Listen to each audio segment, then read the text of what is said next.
Hello, good afternoon. Welcome to our episode of Women at the Frontline.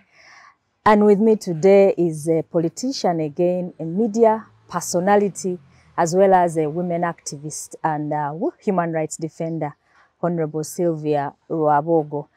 I thought I would bring her here because she has shared a very personal story in the past of having undergone sexual violence or harassment in our country here, Uganda. And I thought that also in terms of engaging this whole conversation, recently we've had a lady come out to speak against, interference with her bodily integrity by some, big people in this country. And she's also a public figure. And I thought, well, why not have this discussion again and the right person to take us through, but also to share her leadership journey is none other than Honorable Sylvia Rwabogo, who has gone through it, who has lived through it, and also been able to overcome and become the person that she is today, a politician in our country and a senior leader in her own right, doing quite a lot and still in this country doing quite a lot. And so I'd like to welcome her on this set today. Sylvia, I'm delighted to be with you. Thank you. And I'm greatly humbled and grateful that you were able to make time and come and be with us here. Yes, thank you. Yes, you're very welcome. This space is generally for a chat, conversations on different leadership challenges, leadership issues, nurturing other women, nurturing leaders. And yeah, I think you are in the right space. And I'm very interested in your story, growing up, but also living a life of a teenage mother and living through it and becoming who you are, Sylvia. Yours is a very powerful story. It can inspire somebody out there. So I would like us just to have a conversation around those landmarks of your life. I know that some people may know you, but it's always good to just understand how it was for you growing up and how that life is impacting other lives. And then, of course, we'll pick it from there. Yeah. Okay. Yeah. My name is Sylvia Rwabogo. I am so happy to be here on this short You look lovely. Oh, thank you. I am happy to be here today. And I've been watching all your programs. I am one very interested person. I don't like missing a single episode. I love to be here, and now it is me in the seat. I think I'll just continue supporting but this. You must be comfortable because you're already in the media. Yes, I like the stories of the women. Yes.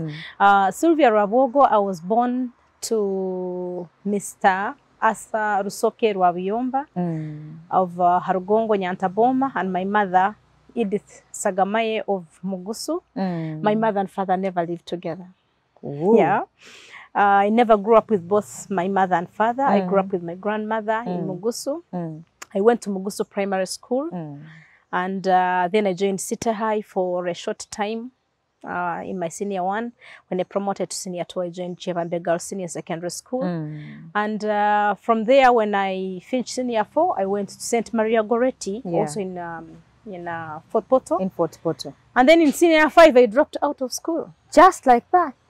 Before A-level concludes? Yes, I did not sit for my HSC at that time. I wanted to be a lawyer in the first place. I was doing very well in school. I had been doing well since the beginning from primary.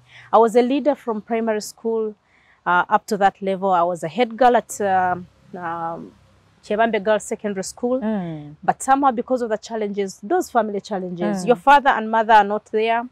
I basically was brought up by my maternal uncles and aunties, and they were the ones taking care of my expenses, school, and others. And of course, I grew up with a grandmother who was a widow. My grandfather had passed on when I was in P2. Wow. So basically, there was tough life. Tough life. Yeah. Yes, but I guess everyone has that story always to tell. And it depends on how you use those challenges to shape your life. And I think for you, you utilize them. Yes, for I actually bettering did yourself. not resign myself to those situations. First of all, the situation of my family, having not my parents, my father and mother around. But up to today, the best thing I really would recommend for families is for father and mother to be together for their children. No matter what. I think if my mother and father were there during that time, and not just my old grandmother, who was also a widow with her own challenges, possibly the outcomes would have been even greater. You're right. It's been so tough for me to make my way through life, and get here. Growing up and, because most of the times I would see I am just there. I'm just existing. I did not see myself enjoying and living life day by day. I thought I was just existing and surviving. Yes, and surviving. But the person who really pushed me to come to this level is my grandmother. She believed in me so much. She protected me from everyone, including her own children, including my own mother. She was so protective of me. But at the same time, I would like us to talk more about that family issue, because it looks like most of the people, when they grow up in broken families, certainly, it's a challenge. Mine wasn't made anyway. My father and mother never lived together, so I can't say come from a broken family. It wasn't there in the first place. But the importance of because a family my mother setting. and father met and separated when my mother was pregnant with me at 3 months. Oh, and that was it. My father never participated in my life at all, until today. The impact of absentee parenting, absentee parents in the life of their children, especially for the girl child, I think it affects them a lot. Especially when the young women have to leave their children with their mothers. If the mother is old and doesn't know how to follow up on some of the things, is also weak, not running around, sometimes kids can do anything. Especially when they are during adolescence and teenage time, anything can happen. I do not blame the outcome of my being a teenage mother to my parents at all. I had to make a decision at some point. You had to. Because I was just being bounced about. And I realized it is not because my uncles did not care that much. They did. But also because when the challenges come, you need someone close to understand you, to talk to.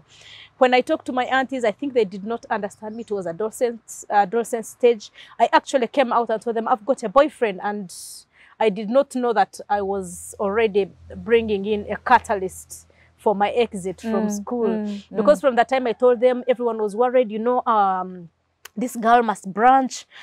We should branch her into a course so that she doesn't get pregnant before anything. And so they started pushing me to doing a course. Imagine someone saying, you have to drop out of senior 5 and you're going to do a course. What kind of course then? They wanted me to do a tourism course. And I did not see myself doing that. But eventually when I dropped out, I ended up in a course that I again dropped. Because I joined a secretarial course. But at one interaction with one of my relatives, I do not want to mention which particular one, we had that exchange, a very bad exchange. And she said, you know, you are not listening to me, or you'll be a house girl. Parents and guardians failing to give children the opportunity to choose the type of life. So because they had pushed me to branch, and for me, I wanted to continue. It was just 1 year away. I was going for registration. Registration was due. So I could not register because they were insisting if I continue, I now have a boyfriend, I'm going to become a money. mother. Then I will be nothing because I don't have any skills and that kind of thing. So I allowed to follow that, but even that course. Life, no, I couldn't. You couldn't. I accepted. I came to where I was supposed to be. Came back to Kampala because I was in Fort Poto. I came back to Kampala, but life wasn't easy. Life wasn't easy. Until the time I went to. There was a school behind, you know, the Kiseka Foundation, somewhere in town, and. I was sent to go and pick the prospectus and see what courses I can be able to do as I wait for that course. So the course was going to start in about 3 months. I was asked to start doing computer. Okay. So I went to YMCA and picked the forms to join, to start doing computer. But I still felt like that is not where I was supposed to be. I I didn't want to stop at that level. I wanted to, everyone believed in me, including my teachers at school at Chevambe. So I did not want to go to that level. So at that point, because of the disagreement that we had, the course that I was being pushed to do and that I did not want to do, and also being told that all I can be is be a house girl. I wanted to prove myself that I can't be anything that somebody else chooses me to be. What are some of the things you can pull out from that particular section of your life?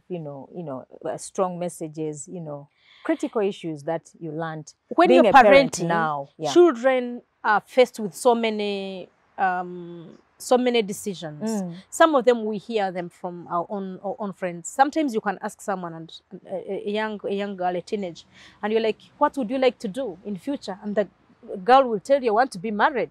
And you're like, being married is not a job. That's not a career. Okay. And some parents may take it in a negative sense. Yes. It is positive, but it is also it is you to guide them and tell them marriage can wait. Do this and you go with it in marriage. You cannot go without value in your marriage. But when we do not understand children at that level, I am also glad that I have been able to go through that stage with my own children as a teenage mother. And now I have grown-up children. It is a challenging time. You need to talk to them, understand them. These things will happen anyway. There are things we cannot stop during adolescence. But how we manage to work with our children, to walk them through those stages is what is important. To listen to them, to understand them, give them your views, but do not force them on them. I think parents need to take a lot of care around that. And some people think because they live a kind of holy life. I'm calling it holy. To think like we are a perfect couple, we are a perfect family. The children are not perfect. They are growing through stages. There are things which will happen to them anyway, but you need to come and understand them, not from your own view, but from the view of the perspective of the children, the view of the children, and the community where you're living in. Some of those challenges come into your children, and you have to deal with them and make sure your children step beyond that stage. So I think that disrupted me, and at some point I made my own decision to leave school. Wow. Yes, I made my decision. I thought I would take myself back to school anyway, because I wanted to prove I still can do whatever, because I was being confused, pushing me to this, but you're not still very supportive, you're being harsh and that kind of thing. I did not understand why my parents were being harsh. I do understand today. I think it was a fear of not bringing me out the way they wanted me. The society also was dictating. Yes, but also because I was also being torn apart. I think they could have understood me more and I would have gone straight. But I do not regret at all for having gone through the journey that I went through, because I have come to the point that I still wanted to be. Yes. But Sylvia, for many young women, of course, in Uganda, I don't know how I even was able to maneuver through life, those challenging moments, adolescence, youth, and all that. It's very, very challenging for every young woman. I know it is. And to survive a pregnancy, you have to be in charge. You have to be in charge. Surviving pregnancy, the first thing is, if you are pregnant and you're not skilled, you don't have a home, basically your parents are no longer there for you because of whatever disagreement has come up, the first thing for you is to collect yourself and accept that you're starting a journey not just for you, but also for the baby that you're carrying. I would like us to talk more about that particular issue of teenage motherhood, because that's a common issue right now, and there's a lot going on. But we just want to trace your life and see how you were able to overcome those hurdles. At what point then, when you dropped out of school, you had got pregnant by then already? No. Okay. I dropped out of school before I was pregnant. But I made a decision and said life was hard. I cannot stand this. Let me move. But remember, I already had a boyfriend. At that time? At that time. Whom I wasn't willing to move in and live with or have children with. But because there was nobody else for me at that time. At that time. That is true. Nobody else. My maternal uncles and aunties who were paying my school fees and being there for me, buying clothes for me and stuff, they had already been angry with me for what I was going through. The vulnerability of the girl child. Exactly. Yeah. So I chose to move. I was in Kampala, but when life was not easy, I moved back to Fort Poto. That is a story. It's a long story. It's for another day. Yes. So I went to my mother and told her, you know what? I am ready to be on my own. If you disturb me beyond this point, I will kill myself. And that was it. And that was it. Yeah, that is how I moved out. So yes, take us through it. At what stage then did you get back to school, start that career? Yes, so when I moved out, moved right in and started living with my boyfriend. He was older than me, of course, by about 10 years. He already had children, 2 of them. I moved into a small rented place with him, where he was also not very well, like he didn't have that much money. But then I realized you could not work alone, because now I made a decision, I'm getting pregnant. He's like, no, I'm scared, I'll be arrested. I said, this is my decision, because I love to have children. From the time I was a small girl, I would go to my neighbors and take care of the children, babysit and do all sorts of things. So I said, no, I must have children of my own. And now I considered myself a married woman. No, I considered myself a married woman. What am I here for anyway? If I'm not going to have if you are not at school, so then I what? did not get pregnant in school. I took that decision, I think, in a rebellious way. Okay. Now that I'm not there, I need to start my own life. And one of the things I must have in this life are children, because I love them. So I made a choice. I got pregnant, well known and well planned, I would say. But it was one thing that turned my whole life around. It turned your whole life around. Because there is no other decision that you can take without considering the child you have already put in the picture. That is true. So everything else since then has been rotating around that child. The child and the other children who came after. Okay. So my entire life until today, I live for those children. Wow. Wow. So when I moved in with him, I registered for a course. A secretarial course. But at some point they were teaching us how to treat your boss, how when he comes you must receive his coat and hang it on the side and serve him tea and open for his people and carry his bags and carry his files. Oh my God. Yes. And then 1 year into this course, I'm like, I think I am training to be a house girl. That was what was coming to my mind. Because if I'm going to take care of my boss's coat and he's not taking care of mine, I am a house girl of sorts. That was, I'm not looking down at that profession, but for me, because I had already, my eyes had been opened to looking at what a house girl can be able to do, I felt that wasn't my space. And because of that, I am not looking down at that, Maybe career. The curriculum has changed. Is it still being taught in that particular way? Yes. Wow. Yes, because you take care of everything. He will not come and find the papers. You'll have to organize the papers in a way. This incoming communication, outgoing. You have to prepare his table, make sure it is clean. You have to receive his coat and make sure it is hung in a place where he can pick it if he has to run out for a meeting. So and serve him tea and stuff. I'm like, I think I am going to what I was told, that I'm going to be a house girl. I dropped out. You dropped out of that course. Dropped. It wasn't your desire. But by that time, I was already pregnant. I was allowed to go to the institute with my pregnancy. But I was pregnant, so when I went for the holiday, it was going to be time. It was December. I still had months ahead for me to deliver, because I delivered in June. I'm like, I am not going back. For this beginning of the year, I made a resolution for that year. I am not going back to that course. Wow. So now I wasn't in school, seated with a man who's not having enough to provide for me. I am pregnant and expecting. I don't even know how I'm going to handle the baby. We are in a small rented house. Nobody is supporting me, no parents, no nothing. Wow. It was time for me to look around and find any employment. For survival. Yeah, so I looked at going to serve in a hotel. But I'm like, hey, that is also being a house girl of sorts. Because whoever comes in, the customer who is coming in, you're going to serve them food. If things are not running well in the kitchen, you've got to run to the kitchen and make sure food is on the table on time. Like, no. So good enough, at that time, the Honorable Katuramu, who was the Prime Minister of Toro, started Voice of Toro Radio. Oh. And while listening to the radio, I could hear some people fidgeting with reading English news, some people not reading the Toro news very well. And I'm like, I can do better than this. So one day, I went to the saloon From the saloon, I walked straight into the office and asked for a job. Imagine, with that confidence. Yes. Yes. Being confident, that one I think is makes up the biggest part of my life. Yeah, so I walked in and asked for a job. And you were given? Not right there.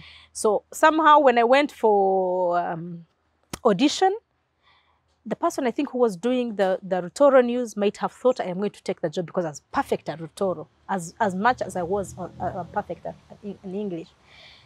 So he's like, no, this one cannot translate from Rutoro to English or from English to Rutoro. I thought because I take details, maybe I wasn't a good translator because I would delay and time for reading the news. You must do it in time and make sure you're on time for the news. So I thought maybe translating takes me a long time, but I do it perfectly. But that compliment did not come out. So I almost was dropped. Then at some point, the program's director and the manager was Samuel Guma of Uganda Radio Network. Wow. I don't know if you know him. So that time, I think he's a person who really has an eye for young people. Yes. He held me by the hand like this and said, young girl, come, into his office. He was the manager, but I hadn't seen him at that level. So he asks me about my story. I tell him everything. Can you imagine crying in someone's office and telling them your story? That's how it was. But because I think he also sympathized with me as a young girl, going through what you were going through. Yes. Yeah, he took me in. By that time, I already had my daughter, who was 4 months. And he took me to the programs director and said, we have to audition this girl and make sure she's somewhere. We can use her for the morning program. Okay. And that recommendation came out just as he said. I was well. They tested me. I think I had like 3 or 4 auditions. Sometimes they'll tell me you're on air, speak, and you can't speak. You're like as if you're speaking to millions of people. I wasn't used to speaking to those big audiences. Because they tell you like 2 million people are listening to you right now. Wow. So you're like, my God, what am I going to say? 2 million people. Because you're not seeing your audience that you can see from their eyes what they expect from you. Yeah. So it wasn't easy for me to connect with my audience. But the virtual audience is one person. Later I learned that is one person.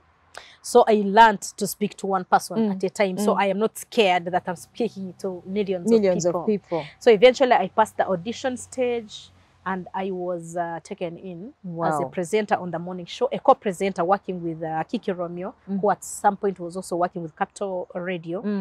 I think he's now out of the country. So that is how it started. That's how it started. My first salary, 60,000. What? Yes. That was like how many years ago? Not far back. That was in 96. Wow. Wow. Yes. Wow. Okay. So I got 60,000. But you can't believe this looked like millions of money. But at the same time, I'm like, how much do house girls earn? Everything I did, I was looking at myself, trying to run away from what I was told. Yes. So I think even if it was a negative comment, for me, it has been pushing me. And every time I'm sleeping and think that I can be there and then I do not have much, all I have is being dependent on someone's home for food and other things, I wake up and go to work to make sure I am independent and I'm providing for myself. And run away from being a house girl. Exactly. So, but it still rings. Yeah. I think that was the worst comment I got, although for me, I have used this positively. To some children, if you say something negative, it can push them to the negative. Can destroy their lives. Yes. Because you go and say, this is what I'm going to do. They say, this is all I am. I did not resign myself to what I was told. Okay, so that is a life of resilience, certainly, and we would like to see how you utilize that space. Now you are working, you're a media personality. What, moments, your best moments, during that time? What do you from remember? The time I got a better salary, because when I was working for that, I realized it wasn't going to be enough to support me and my daughter, because my husband was earning very little and trying to run around. Sometimes he doesn't have a job, that kind of thing. So I said I have to take another job. I went into an NGO and took another job. Wow. And they said, you're going to be a programs officer on the women and children's program. Okay. But what am I supposed to do? Program officer, you have not gone through school. You don't know what to do. And I'm like, what am I supposed to do? Every day I would be told like what to do. Like you can tell your child, now go wash your face, go wash your clothes, do this. I was always being guided. It's amazing how you were able to pick up in all these jobs. Yes. Yeah, without that background training. Yes. Then from there, at some point I had to resign that job. It wasn't easy for other reasons that I don't have to mention here. I resigned that one and remained only with a job on radio. But I realized it wasn't going to make me secure. And at some point, I realized that they can drop me. Yeah, anytime. I am not trained. If people who come from university and they have their diplomas and degrees, if they come, where will I be?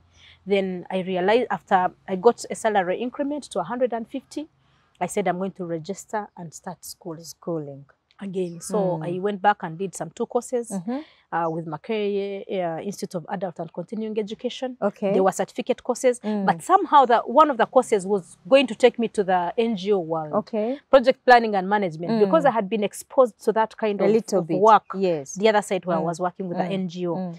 So I did that course. I did computer science and information technology. And I'm like, no, I think this is not enough. I was still confused. Then for me to make sure I am secure on my job, I went back to study journalism. That is how I ended up as a journalist. Yeah. Yes. So that was for me to make sure I am secure on my job. In case they drop me here, I'll still take another job in another media house. Yes, yes. So I came to Uganda Management Institute and did my diploma in journalism and media management. Wow. Yeah, and that one pushed me to yet another level. My salary increased. I was doing better, taking care of my daughter. Around 2000, I had another baby. So I was really basically doing well. Then I wanted to go back to school. But at the same time, I'm taking care of my sick mother and my siblings. And I'm like, if I go to school and there's no one who is in this place taking care of my mother, then things will not be well. So let me first keep on this job and make sure the money that I get takes care of my siblings. So I started earning money and taking care of my siblings. That I had started when I was a senior one. Yes. Wow. Yeah, the good thing with radio is you're employed to do this. But it doesn't mean if you got a client, if you walk out and get a client and bring them, you'll earn your 10% commission. Commission as well. So I started working to institutions. I had very good businesses. I had Uganda breweries. I had Nile breweries. I had MTN. I had KRC, which is an NGO there. I had Ngabzatoro. So on all these, I earned 10% commissions. Oh, yes. And then there are these other clients who come and, you meet them, talk to them, and you're like, how can I help you? They walk right to you. They choose sometimes to walk to you, and then you realize they have business. Bring in small money, but you're going to earn 10% on each of these businesses. So that is how I managed to get money to take care of your siblings my siblings. And family. So my intention was to see someone through school, then they take care of my mother, then I continue to another level. But when I failed to achieve that for many other reasons, I realized that I'm going to stay at that level. I decided to look for another opportunity. Now somehow things at that point were already better. Falling apart. Again? Falling apart, like between me and my boyfriend, for reasons I don't want to state here. I realized that the future might have me and my children alone, and I need to be strong to make sure to take care of the children. So at that point, I decided to go back to school. I got a scholarship with the Netherlands Embassy. So I went to Radio Netherlands Training Center and did another diploma. Yes, another diploma. Then I came back. When I came back, straight away I got a promotion. So but that was with the support of my bosses at the radio, because they promised me when I come back, I wasn't being paid during that time. Oh, during that time. They said, if you come back, we'll have your job. But we cannot pay you during that time you're away. Oh, yes. Can you imagine everyone said, Sylvia, you can't miss money. You need money. How will you take care of the children? How will you manage? The good thing, I had also got another small contract with UNICEF. I was interpreting for them when they were working in my region. I had earned some good money from that. I had bought a taxi. It was also making money. You're such an enterprising woman. Yeah, I had bought a taxi on loan and it was also making some money. It was a big loan that I'd taken.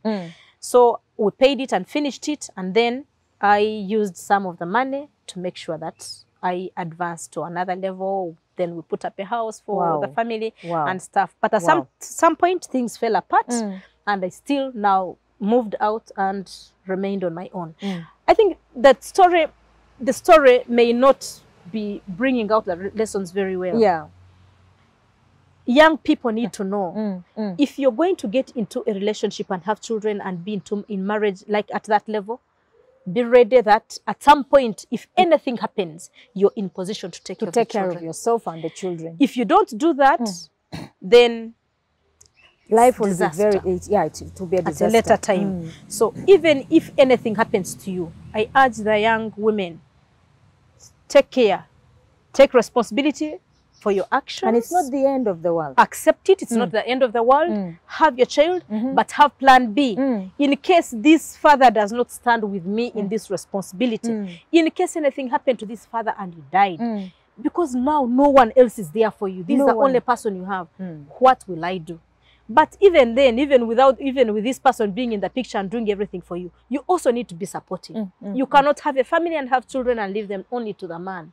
You're going to have to contribute to the family. So as a woman or as a girl, think about all those things at that stage. You're no longer young the day you get a child. Yes. You're no longer young. You need to know how you're going to contribute and complement your husband. Wow. Or be there when We've seen a lot, of course, to prove your word true. You did a lot of things during that time to make yourself better, to be able to sustain yourself and the family. Would like to capture a little bit of your impact during the radio time. I know, because our lives should be able to change another life impact. What are some of the things you're proud of having achieved as a radio personality before you joined politics? Well, working on a program, there's a program that I had, I think if taking me back to radio, that's the program I'd choose to do. Again? Yes. That program would feature on artists. A little information was known about artists. Would only play the songs, some of them rapping, the message that we cannot hear. What I would do is I would go research on them, their biographies and everything and how they came up to that level. And I would present that. Before their music, I would put up, this is so-and-so, they have these many albums, their best songs are these ones, they have sold these many albums, and this is how much they are worth, and that kind of thing. I think that one is also impacting on the youth. Oh. In a way, because they see that even the people they call stars have started from zero. From zero, ground zero for everyone. Yeah. So I think some of the musicians in my region could have got that from me. Because I also had some young people that I supported. I would host them.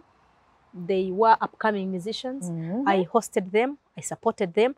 Now they are doing very well in that region. That's an interesting part of your life. Impact. There are other things you cannot measure. Okay. You have presented a program on women, on income, on other things. You've educated somebody. Yes, how to take care of their children, their homes, income generation, and other things. You cannot measure how you have changed. But I think together, I have not been changing alone. I've been changing with the people who listen to me, with the people who look at my story in a positive manner. I think sometimes we underlook the role that the media plays, especially those radio programs in terms of community sensitization, education. A lot of change happens in terms of the mindset. People believe in radio. Whatever I said on radio is true. So that is why I think that the media houses these days need to see how they can make sure that they have an authentic story, a true story, as opposed to the social media where anything can pick up fire when actually it is not. Yes, so that is where the challenge is. So given an opportunity, you'd go back to radio. I mean, that space is very important. Holding a space where thousands of people are listening to you and millions. Yes, although after my training, my trainers actually said I was best for TV. You're best for TV. I ran away from TV. Can you imagine? In a stupid manner, I was already recommended to work on TV. By my trainers when I finished at UMI.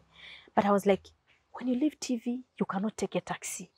People in the taxi will say, this is the person we have just seen. I wanted, because I was seeing myself because of my level. Okay. I have no car. So if I'm moving in a taxi, everyone is, you're in the park and they'll be like, oh, Sylvia. Yeah. So I wasn't ready for this kind of attention when I am but I think that was also a stupid way of thinking. Yeah, of course. I wasn't going to be remaining the same through the stages. Of course. Yeah. I ran away from it. I did not want to be popular. I did not want to be in the limelight.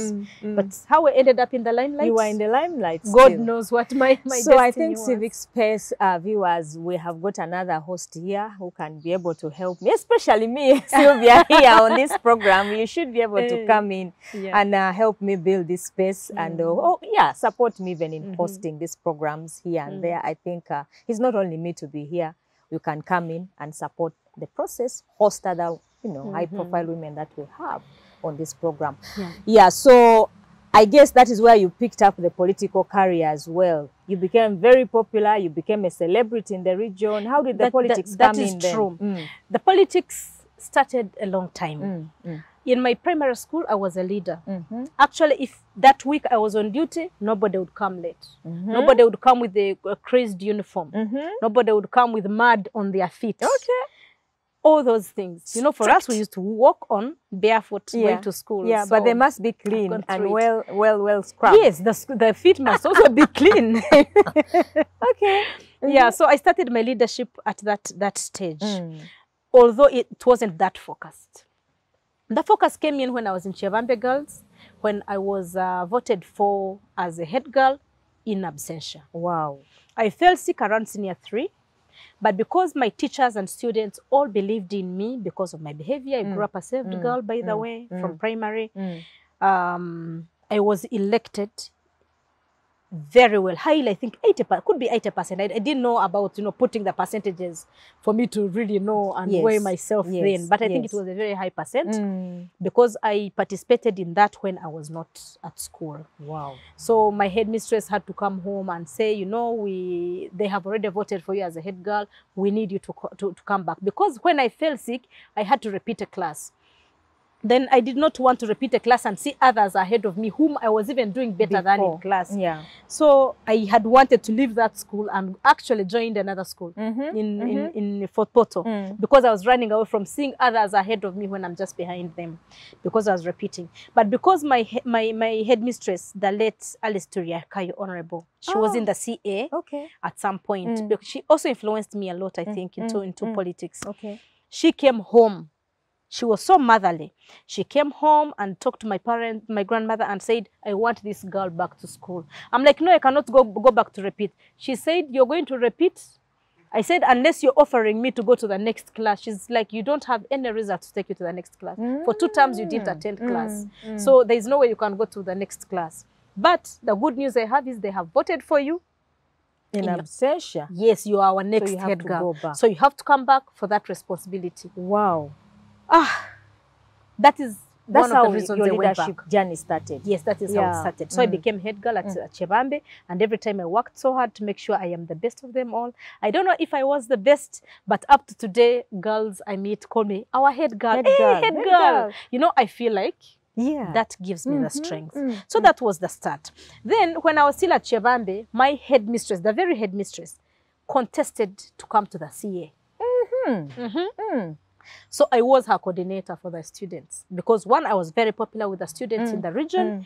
I had won national English competition, so I had competed with the schools around. You knew. For her to get the vote from the young people, I had to be there. So I did this work to coordinate for her among the schools, among the communities and everywhere. And she won. Wow. Yes, she won. CA. Yes. So you started politicking when you were young, actually. I was so influential. I will not shy away from saying this.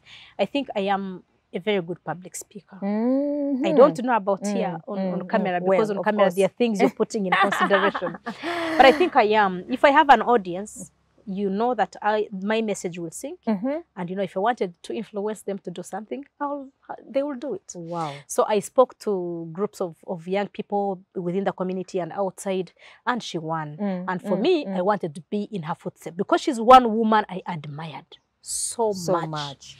When she left the parliament, other people came in, and then at some point my own cousin Beatrice Kiraso came in. She was a member of parliament. She was also in the East African community.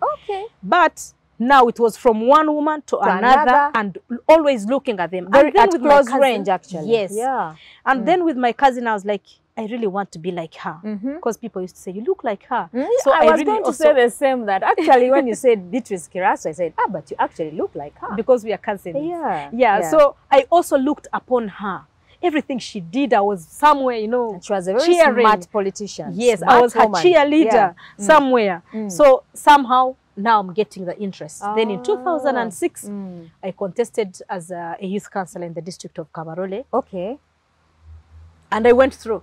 It was a very, very good vote. You know, youth vote is difficult, but I think also because of the radio, the personality that I was, and how I had been in the same place for a long time. Yes. The young people believed in me, so I became a youth councillor for the youth of Kabarole district, the bigger Kabarole. Oh, Sylvia, I'm going to call for a short break, and then when we return, we'll continue from there and go to the impact of your leadership and beyond shortly when we come back. Okay.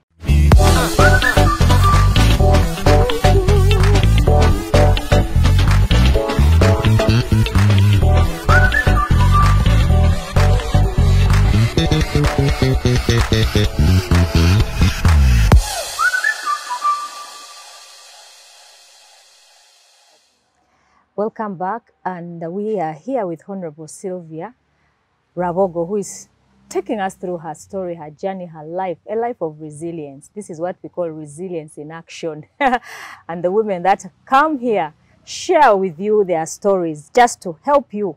You know, you may be somebody in that, you know, current position and you feel like the world is closed out for you.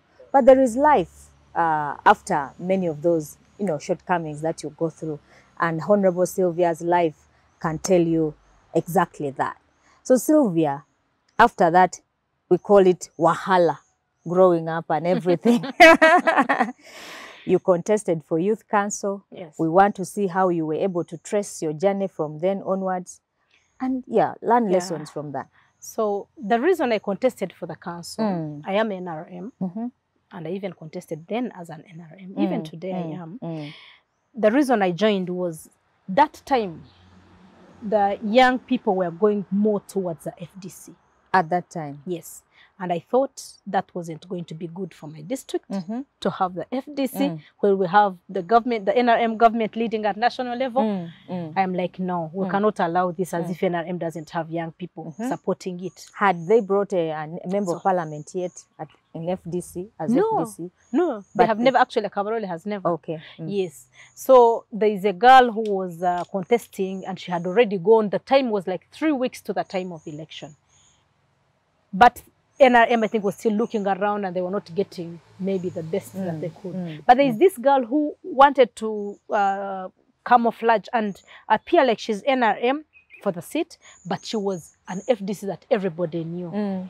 Outside, she would say, you know, I'm just lying to those people. The moment I go through, you see what I will do. Our president, you know, they talk about their president. I'm like, no, I also have a president. But I was on radio. But a good thing I realized, the laws then were not looking at when you're a journalist. Well, I'm not reporting. I'm not a reporter that if you're reporting, this is how you're supposed to be. I am only a presenter, so I can have my own inclined to a certain party and that kind of thing. So my bosses at the radio allowed me to participate. Actually, it was like daring me. Sylvia, you can't win. No, they said like you can't win. This girl is being supported. She's FDC. All the youth are FDC, and I'm like, no, I am going to win. Wow. So they are like, we are giving you free time to announce, airtime on radio. Hey. Announce as much as you want in the next 3 weeks. Just like that. Yes, we are giving it to you. And if you don't win, you're going to pay for every announcement that we run. Hey, we told you you're not going to win that girl. So, that was it. I started looking around for the youth who were supposed to nominate me, who were supposed to elect me. I did not know anybody in the structures because I was in my own media world and they were in their own political world. So I looked around and landed the chairperson of the youth, I really do not want to mention a lot, but he was the chairperson of the youth. I looked for the executive of the youth. That is how it started. I was nominated and I was voted highly. Ooh. Just 3 weeks after. Just like that. Yeah, so I won. By the time I won, I had already taken another job. I moved, I had issues with my radio station where I was working because of some kind of demotion and then cutting down my salary here and there and some privileges which I had. I decided to take another employment in Hoima. I moved out of town and went to Hoima. I only was there for 2 months. The moment I won the election, I knew I cannot be in Hoima and be a good councillor in the district. So I decided to give up my job in Hoima as a radio manager, by the way, because I've gone to that level. So I decided to give up that job there and come back and concentrate on the politics, being a councillor and serving as a youth councillor in the district. Good enough, during the time for executive, my chairman then was Mr. Michael Mugisa, the husband of Margaret Mahanga, actually, who was my chairman. Okay. So he gave me a job as a member of the executive. He appointed me to be the secretary for gender and community development at the district. That is how I got now a full-time job. The chairman is sending you there. Your department requires you to be here at this workshop. You need to go through their budgets and see what they are doing. You need to be in their meetings and discuss with them and do all sorts of things. So that is the first time I was introduced to the real politics and the real work. As a councillor, I became a secretary at the district. So it's amazing how people underlook those positions. They are very important. You know?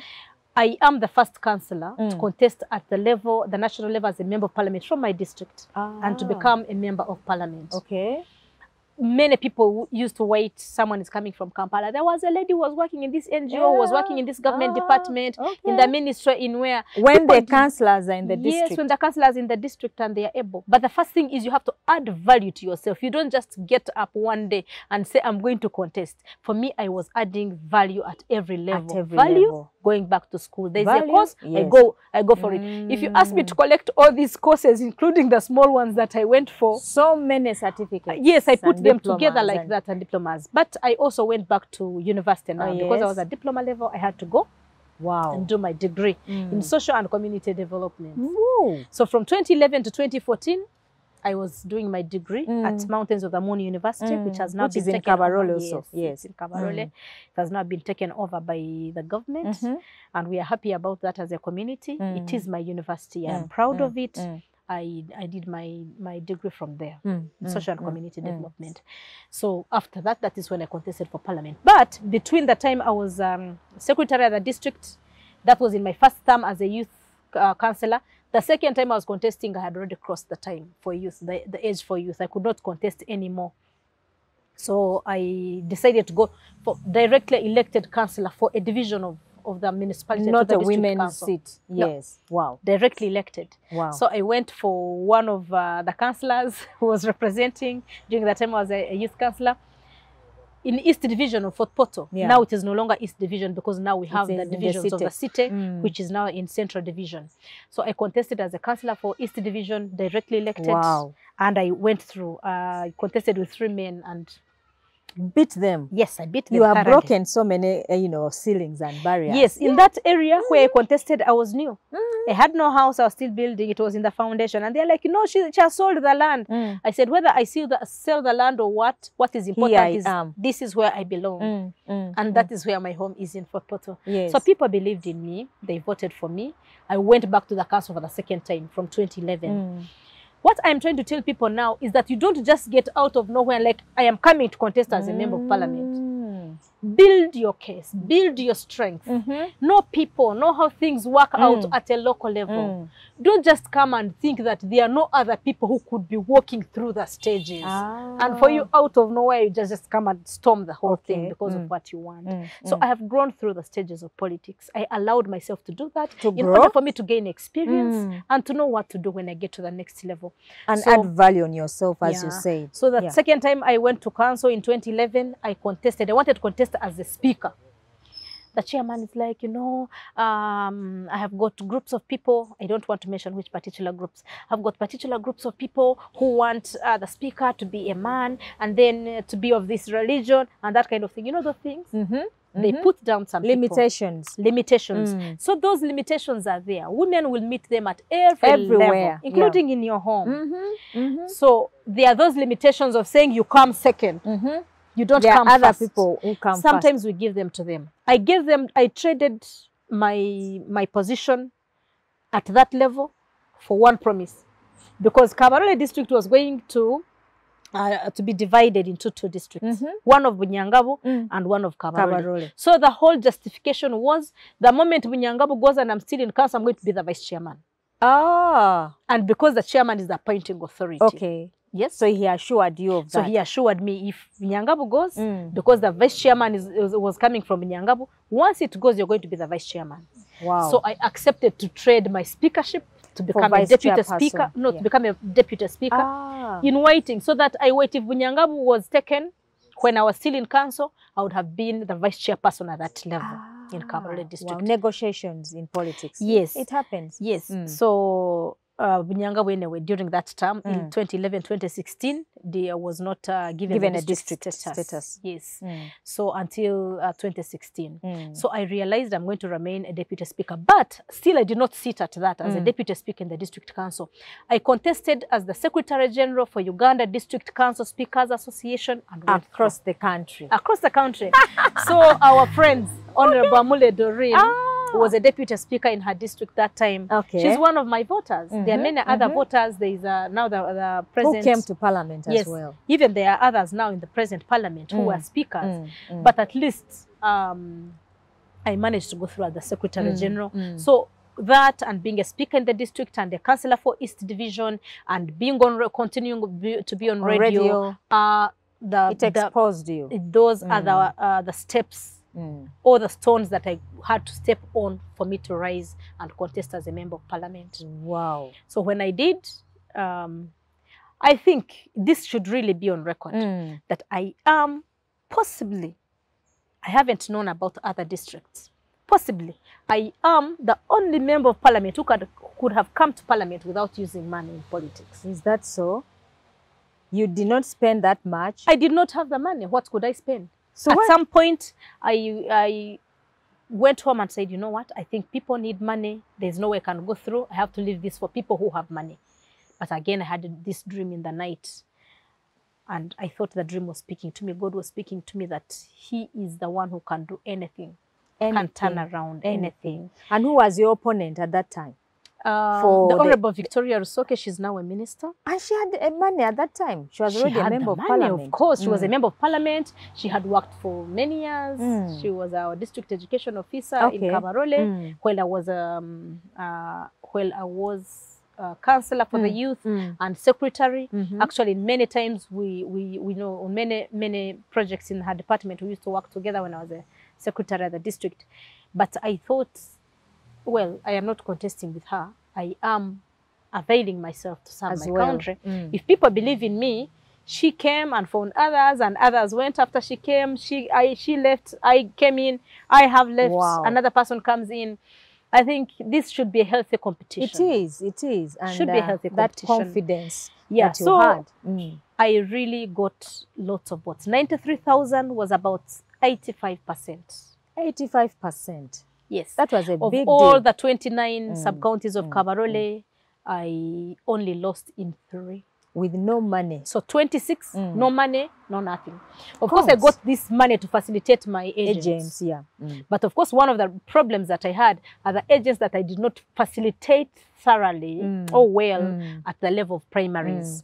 Because, you know, it is we had 623 villages in Kabarole for primaries. And you have to have an agent at every village. So those ones, I could not pay all of them satisfactorily. But also at that level, I tried, because my party, when I won the primaries. The primaries, I was given some money. It wasn't enough. It was small money. I gave it out for my agents for the final election. Or even the debts that I had incurred. I moved on a border. I moved on foot. I got lifts. My friends would give me their cars like for 2 days, because I also didn't have a car anyway. You didn't have a car. So I would use their cars for 2 days. Someone gives me fuel for that day. I would wake up, dress up, and I'm like, I am waiting for money on the phone, and then some 50K comes on. Yes, from someone. 50K was enough to take me for my transport in the day, for the and campaign. My people were very motivated that what we would have as breakfast at home was all. I resigned my job. I wasn't earning at that time. So God is good, really. God is good. I went through with more than 85% because I got 93,000 votes in Kabarole district. It was a big district, of course. Yes, it was a big district. And that is how I came to Parliament. I have served on the Committee of HIV, AIDS, I've served on and related diseases. I've also served on the Human Rights Committee of Parliament. I have served on the Gender Committee of Parliament. But I think my best was the time as well, also under WOPA, being involved in drafting these laws which affect women. Yes. I have been involved in all those. But I think my biggest interest was in the Succession Amendment Bill. Okay.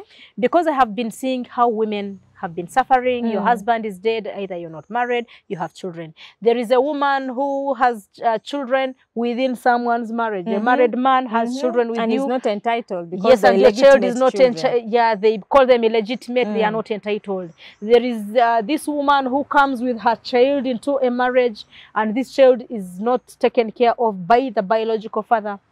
This child must have a home, belongs to a family, and must have a father. That kind of thing. So I thought these must be protected. So my contribution, one of the things I'm so proud of is my contribution in the Succession Amendment Bill. Processes. The processes. And my contribution, I still feel today, has really been catered for, except for one. I do not want to mention that one article that I'm not satisfied with because we lost it to the people who were fighting so seriously. Okay, well, your journey, Sylvia, certainly speaks to value addition and, of course, the things that you have been able to add value to your life and also be able to reach where you are. A lot of times people think that Parliament, it doesn't have qualified people, experienced people. But certainly your background coming from that level, community work, politics at the district level, also that value addition in working with people makes you or made you a very relevant person in Parliament because you knew what was happening in the local level. And we thank you for the contribution that you made. And of course, there's one thing that stands out during your term, you and I. Of course, we were together in women's work as chairperson of Women's Caucus. We worked closely with you. But the issue of age limit disorganized us, I believe, in that Parliament a lot, because that's the time when we were put to test. That we shall not discuss much. But I want to pick just one final thing before we go.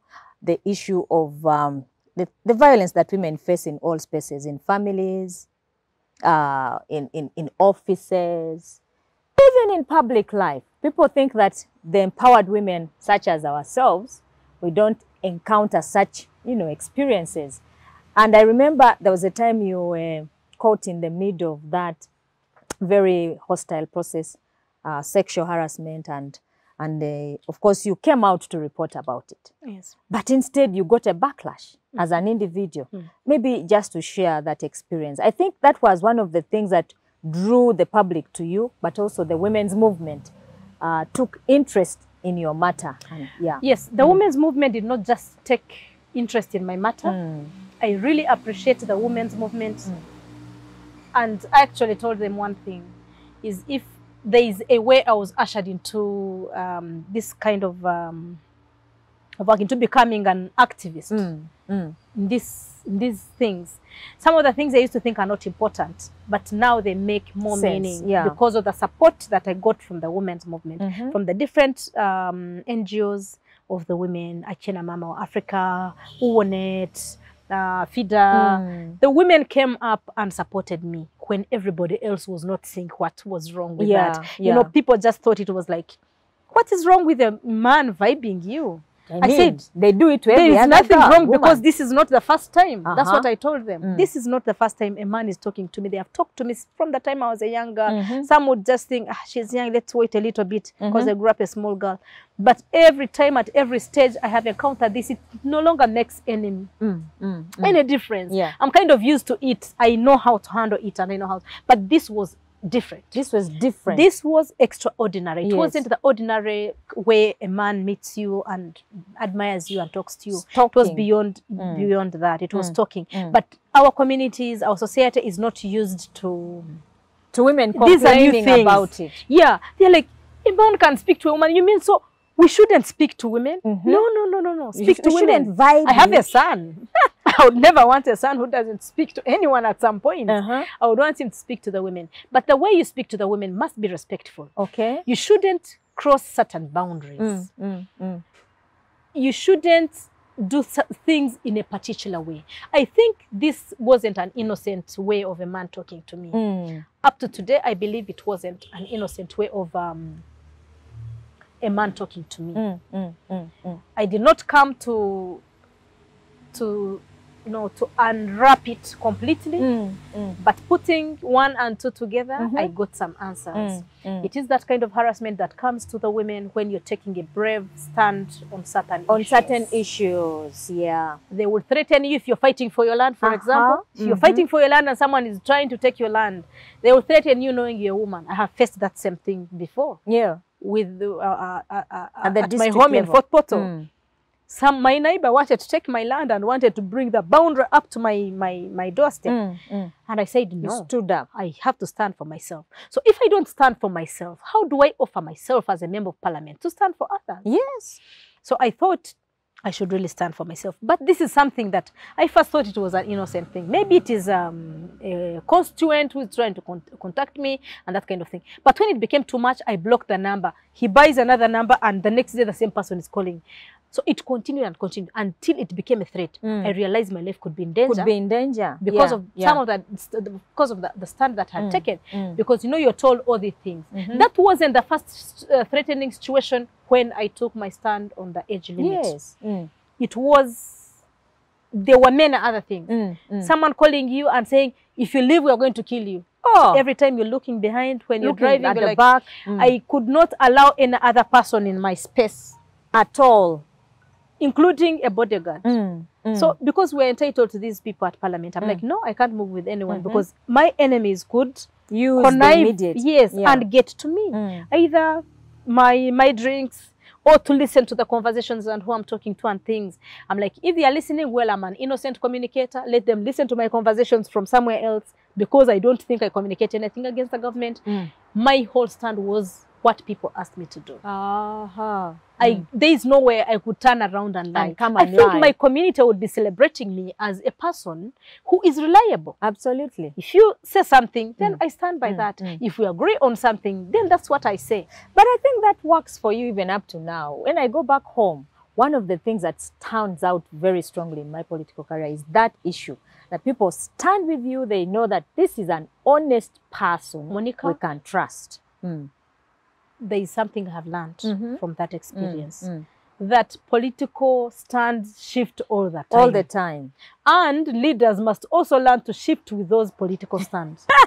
You cannot be rigid. Okay. It's like going on a front line. If you're going on a front line, you cannot keep standing and just shooting because someone will shoot you anyway. You have to know when to stand and shoot. You have to know when to dive and hide. So I think in politics, that is what is important. I stood that time. I dive at other times. I am now diving. So I do not want anyone to shoot at me. At you, yeah. Yeah. It was one experience that has helped me understand politics better. Understand the challenges that women face in politics. Yes. Understand women's limitations. And understand so many things around me. Understand people themselves. I had studied social psychology, but I think it wasn't enough to give me the understanding of people. I needed this experience to understand people, understand communities. So if I am to be elected again in any elective position or anywhere, there's politics everywhere, including our workplaces, I know how to handle myself and still deal with the situation, the waves that come at you, the storms, so many. But the harassment was the worst thing I think that happened to me. During that time. The time I was coming out, putting my attention on the things that matter, especially that I thought I would be able to contribute to, my steps were cut short. Your steps because I started fearing I could not move freely. I would not be here with a community of people. I would not go shopping because I don't know who's going to be pushing the cart behind me. Might be a person who has a gun even. I would not drive freely. I would not sleep freely. Even the car, I had to abandon it and borrow another one. And that kind of thing, it is so traumatizing. It is, certainly. It cut short my steps. It cut short my career. It cut short my efforts I would have put. And I think it denied me the opportunity to optimally represent my people. But we need more of you, Sylvia. You stood out strongly against some of those, things that society pushes at women. And remember your experiences when you spoke out. the backlash you received was amazing. People did not expect you to speak out against such, you know, harassment. Yes. What is surprising is women against women. I wouldn't be surprised if men were against women for the interest of the gender, you know, how men want to be in a certain position and taking that kind of thing, because it's a patriarchal society. What surprises me is women who can't understand what other women go through. Yeah, amazing. I don't know what we have to do. I think that is why mothers-in-law are finding it a problem to have to be easier with their daughters-in-law. I think women are fighting so much. We need now to have concerted effort to understand each other. What affects me today will affect you tomorrow. Me as well. It will affect you tomorrow. It will affect your daughter. It will affect your sister if it is not you. So whatever happens to a woman should be something that we are fighting. Because the situation of women in the whole world, irrespective of what level you are the same. Are the same. I might be here at the level of national leaders, a member of parliament, in the limelight, but going through the same some motions. of the things that affect me are the things that affect the ordinary woman. Yes. So that is why we really need to focus ourselves, not thinking Monica is better than me for her, she has gone to that level, this can't happen to her. No. This one is an eye-opener that even sexual harassment can happen to a person at my level. Because if it could happen to a person who influences policy, what about the ordinary woman? the ordinary woman? Wow. So patriarchy is no respecter of any woman, I guess, at the levels, at the different levels that we are in. Sylvia, we've got to go. Our time is fast spent, but your story is certainly very rich. It is very, very inspiring. And you know, those individual stories is what is important to listen to. How did this person make it through life and also overcoming the different things? We are expecting more from you as the women's movement. That is why I called you here. We want to see more of you engaging, supporting the teenage mothers who you once was. Yes. Not just that, but also my program was focusing on supporting teenage mothers. Yes. I've got groups of teenage mothers, but who are now growing old. I want to see them be like me in different positions in this country. Yes. So if I had the resources, or if I had partners to partner with, my whole effort, my entire life would be dedicated to that. Although right now I'm in business after losing the election in 2021. Yes, I lost my bid for parliament, but I haven't lost my life. I haven't lost my energy. I have the zeal. And your visions, your dreams. The experiences are even stronger for me to make a contribution to my community. Well, in the line of business, I am moving well, but I want now to still continue and contribute. I want to see teenage mothers speak strongly like I do. Okay. There are others who resign themselves to that situation. I am also glad that some organizations have come up to ask me to talk to teenage mothers in schools. Some organizations are asking me. I've traveled twice outside of the country to speak about sexual harassment against women. I think I can do that more. You can do here more. and outside. You can in my do community and outside my community in this country. Wow. And I am ready to do that. I'll offer myself to do that. Wow, this has been Honorable Sylvia Rwabogo, who all of you know, sometimes have, you know, heard from. Her story has been all over, particularly her work in parliament, but also in terms of her fight against the injustices in society, especially against the woman. And we look forward to seeing more of you, Honorable, and engagement with you, not only in the political arena, but in the space that we are trying to build, nurturing other young leaders, regardless of the situation they are in right now. You could be a teenage mother today, tomorrow you're a politician. So your story is a story of resilience. We want to thank you and to look forward to seeing you again on this space. But also in terms of politics, I guess this is not your last trial. There is so much looking at your political CV. But I also believe that that is not everything. That is not everything. That is not everything. In as much as I am not giving up on it, I also believe that is not the end in itself. Absolutely. It has already opened for me way into other things, business, the networks that I have. These are networks that I have built through politics. And I think they are going to be even stronger now going forward because I have the time to dedicate to that. Wow. Thank you so much. You've got to go today. We'll see you at another episode. Thank you for watching and thank you for viewing our stories here. I hope that they impact your life and improve another life. Shalom.